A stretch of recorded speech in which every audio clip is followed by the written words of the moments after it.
Hello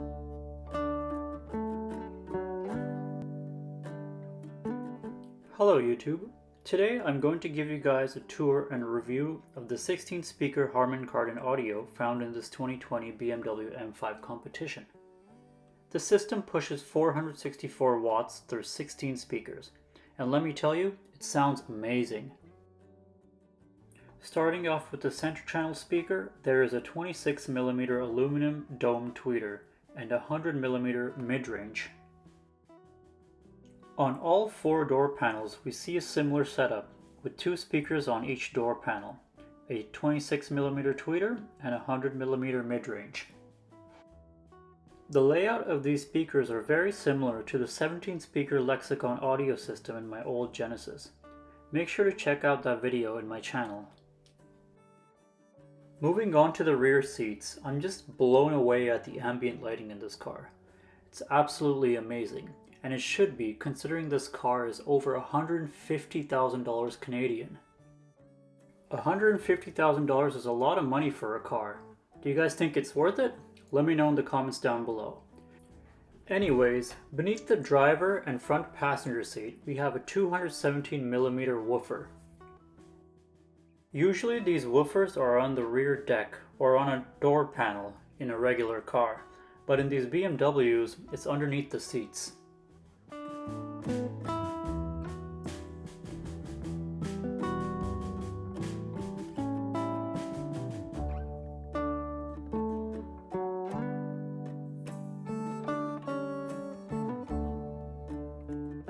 The rear deck has a total of 4 speakers, a 26mm tweeter paired with a 100mm mid-range on each side. Again, very similar setup to the Genesis on the rear deck, but there were no tweeters on the Genesis, but instead it had a woofer and 2 mid-ranges. Moving on to the trunk, it's a very clean design with no speaker magnets or coils showing.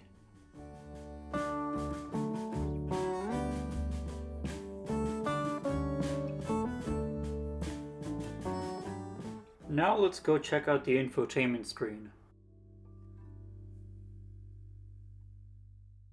After hours of fiddling with the sound settings, I turned on the Logic 7 Surround, cranked the bass and treble all the way up, and surround in the center.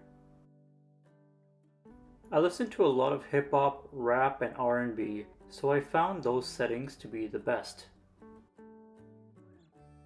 A really cool feature I found is that you have an equalizer, so you can either boost or lower frequencies. There is 100 to 500 Hz, as well as 1 to 10 kHz. Upon further research, I found that the equalizer function is a very common feature on BMW products. I absolutely love it, and I wish more car companies can incorporate this into their car systems. I specifically wanted to talk about the surround setting. I didn't do any adjustments to it, just left it in the center. Leaving the setting in the center, I found the vocals, or most of the vocals, come out from the center channel, and I really enjoy the center stage feel it provides. Now I'll do a sound test and finalize my thoughts about the system near the end of the video.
think this is a very well balanced system.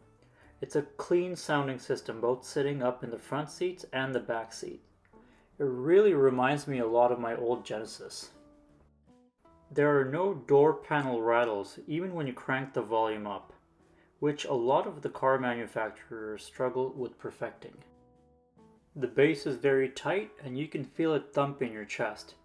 The mid-range is good as well, but I wasn't a big fan of the treble with this system. I found the treble to be not as crisp to my liking. I even played a run with the equalizer, but I wasn't able to find that sweet spot. The Revel system in my Lincoln MKZ has bright and crisp sounds from the tweeter, and I think it's one of the best sounds for clarity. Like I mentioned before, I love the center stage sound feel the system provides. It feels like you're in an actual concert. It's definitely the best I've heard. I know many of you don't like the center stage sound, but I think it's awesome because I'm able to differentiate between the vocals and the instruments of a song. But this is a very well balanced system and I'm a big fan of it. I'm eager to test out the Bowers & Wilkins Diamond Surround setup pushing 1400 watts through 16 speakers. That setup is available as an option on this BMW M5. If any of you guys have experienced the Harman Kardon setup or the Bowers & Wilkins setup, let me know what you think about it in the comments down below. Hope you guys enjoyed the video. Thanks for watching.